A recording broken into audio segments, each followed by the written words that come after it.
தினம் ஒரு திருக்குறள். அறத்துப்பால் பாயிரம். இல்லறவியல் 12வது அதிகாரம். நடுநிலைமை 120வது குறள்.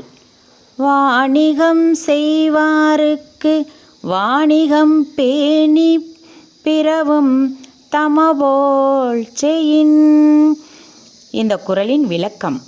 பிறர் பொருளையும் தம் பொருள் போல் போற்றி செய்தால் அதுவே வாணிகம் செய்வோருக்கு உரிய நல்ல வாணிக முறையாகும்.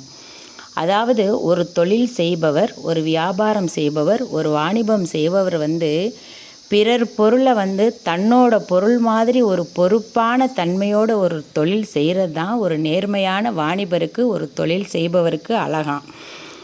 பிறர் பொருளாக, அதாவது அடுத்தவங்க பொருளாக இருந்தாலும் நமக்கு என்னப்பா, அது எப்படியோ போகுது, நம்ம மட்டும் சுயநலமாக ஒரு சுயநல சிந்தனை இல்லாமல் அடுத்தவங்க பொருளையும் தன்னோட பொருளாக நினச்சி ஒரு தொழில் செய்பவரும் ஒரு வாணிபம் செய்பவரும் நிறைந்த நல்ல மனதோடு செய்கிறது தான் ஒரு வாணிபருக்கு சிறந்த எடுத்துக்காட்டாம்.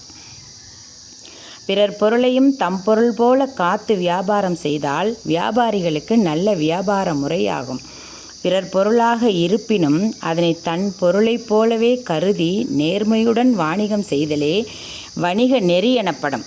அந்த வணிகத்துக்கே, அந்த தொழிலுக்கே ஒரு நெறி என்ன அப்படின்னா, பிறர் பொருளையும் அடுத்தவங்களுக்கு தானே விற்க போகிறோம், அது எப்படி இருந்தால் என்ன, நம்ம எங்கேயாவது விற்று பணமாக்கிட்டால் போதும் அப்படின்ற எண்ணங்கள் இல்லாமல் ஒரு சரியான நேர்மையான முறையில் ஒரு வாணிபம் செய்தால்தான் அவர் ஒரு சிறந்த வணிகராக, ஒரு தொழில் நல்ல தொழில் நடத்துபவராக. அதுதான் நெறியான வாணிபமாக, நெறியான தொழில் முறையாக.